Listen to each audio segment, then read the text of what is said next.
Pertubuhan Kesihatan Sedunia atau WHO mengisytiharkan wabak cacar monyet atau monkeypox sebagai kecemasan kesihatan global dan klasifikasi yang menjadi amaran tahap tertinggi itu dibuat selepas berlakunya peningkatan kes tersebut di seluruh dunia, dan ia juga merupakan keputusan hasil mesyuarat kedua Jawatankuasa Kecemasan WHO mengenai virus itu yang diadakan bagi mengkaji keadaan yang dilihat semakin serius dan juga meruncing. Dan untuk mengulas lanjut mengenai langkah segera yang perlu diambil bagi mengekang penularan wabak itu di Malaysia khususnya, bersama-sama ketika ini secara dalam talian pakar pengurusan risiko kesihatan persekitaran dan pekerjaan Universiti Malaysia Sabah UMS, Profesor Madya Dr. Syamsul Bahari Syamsuddin. Assalamualaikum Prof.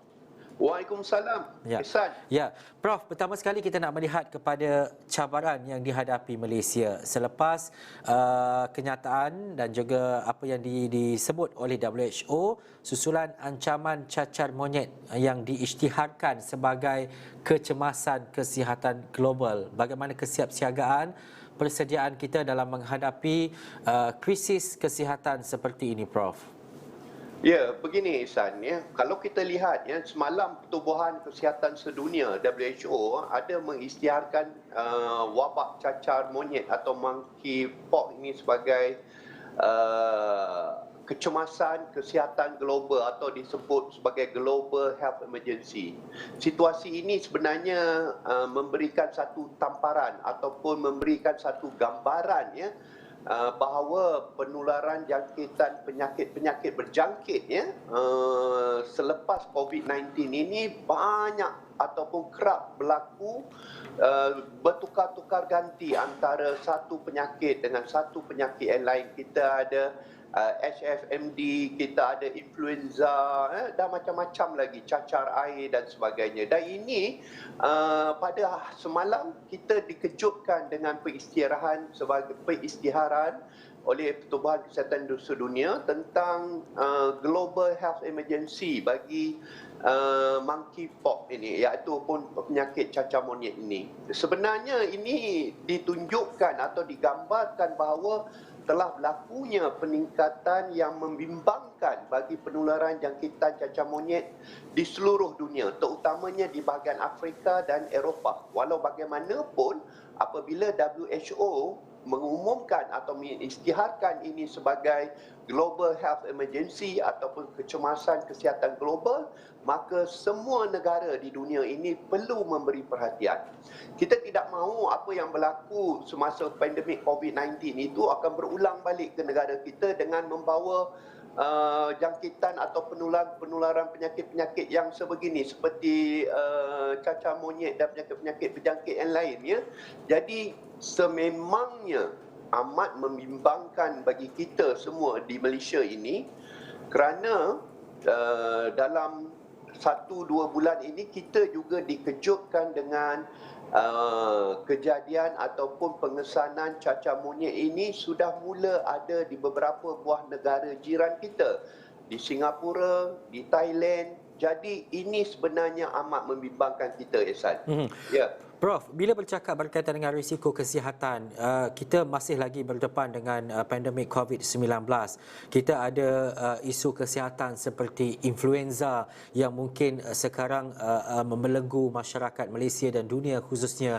Wujud pula cacar monyet seperti ini. Bagaimana kesediaan kerajaan, Kementerian Kesihatan khususnya dari bentuk fasiliti, kemudahan dan sebagainya, terutamanya apabila kita berdepan dengan isu-isu kesihatan berganda buat masa ini?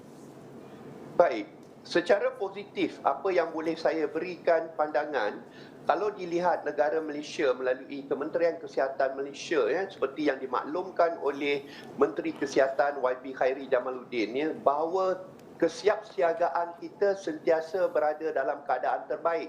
Baik dari segi fasiliti, sumber manusia dan juga bekalan ubat-ubatan dan sebagainya. Jadi, apa yang perlu kita beri perhatian mungkin adalah dari segi elemen pengetahuan. pandangan ataupun maklumat-maklumat yang terkini berkaitan dengan penularan jangkitan cacar monyet ini kepada masyarakat. Ini yang mungkin agak kurang. Saya rasa ramai di antara kita yang masih lagi samar-samar dan tidak faham tentang penularan penyakit cacar monyet ini. Adakah ia sama macam cacar air? Adakah ia sama seperti COVID-19 dan sebagainya? Jadi ini perlu diberi perhatian yang serius, ya. Malah dari segi peribadinya saya juga melihat KKM ini sebenarnya memang sudah bersedia dengan penularan penyakit-penyakit berjangkit yang lain lagi. Cuma macam saya katakan tadi, sesuatu yang baru perlu kita terokai, perlu kita fahami dengan sebaik-baiknya. Kita tidak mahu apabila sudah terantuk baru tengadah. Jadi kawalan pencegahan adalah langkah yang terbaik. Pengalaman kita selama 2 tahun mengendalikan situasi pandemik COVID-19 sepatutnya menjadi tunjang ataupun menjadi asas kepada kita untuk membangunkan prosedur-prosedur tertentu dalam mengawal penyakit ataupun penularan penyakit berjangkit yang lain. Seperti penyakit cacar monyet inilah. Jadi kalau boleh saya beri cadangan, mungkin pihak-pihak tertentu perlu memberi fokus yang lebih khusus kepada semua jenis penularan penyakit yang bawaan haiwan ini, penyakit zoonotic disease atau kita penyakit yang kita panggil zoonosis, ya, yang datang daripada haiwan. Sebab kalau kita lihat dari segi sejarah, penularan jangkitan di dalam sesebuah masyarakat, terutamanya bagi penyakit berjangkit ini, ianya bermula daripada haiwan.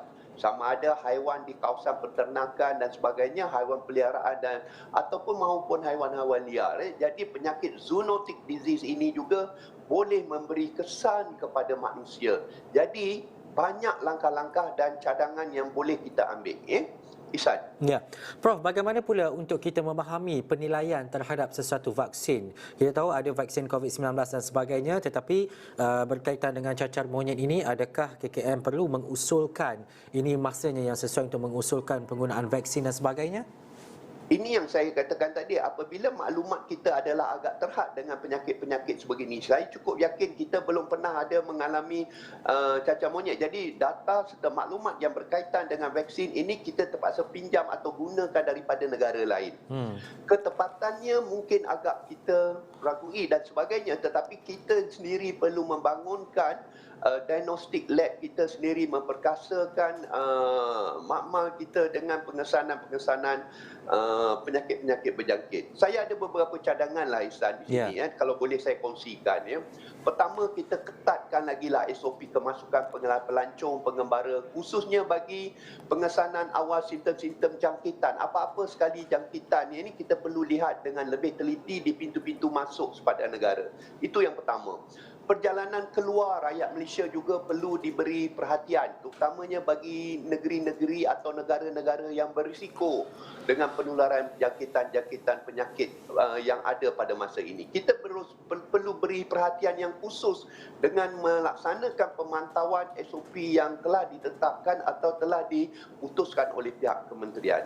Saya juga ingin mencadangkan di sini pakar-pakar perubatan awam, doktor-doktor haiwan, dan pakar-pakar keselamatan dan kesihatan pekerjaan perlu duduk semeja. Sebab kita lihat macam saya katakan tadi, secara kolektifnya penyakit-penyakit yang datang kadang-kadang daripada ladang ternakan, datang daripada hutan yang disebabkan oleh haiwan ini sudah mula memberi impak dan kesan kepada publik, kepada kesihatan awam. Jadi mereka ini perlu duduk bersama, berbincang dan mengemukakan kepada negara, mengemukakan kepada Kementerian Kesihatan apakah cadangan-cadangan kawalan risiko yang terbaik dalam kawalan-kawalan penularan jangkitan ini.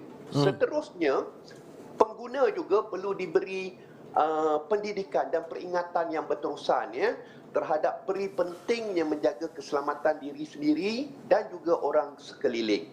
Perlu tingkatkan disiplin kendiri, media massa, media sosial, semua pihak perlu berterlibat dalam menangani isu berjangkit ini. Kita tidak mahu berdepan dengan penyakit berjangkit ini, dan penyakit berjangkit ini sentiasa memberi impak kepada sosial ekonomi kesihatan kita. Ehsan. Ya, baik, itu antara cadangan pakar pengurusan risiko kesihatan persekitaran dan pekerjaan Universiti Universiti Malaysia Sabah UMS, Profesor Madya Dr. Syamsul Bahari Syamsuddin.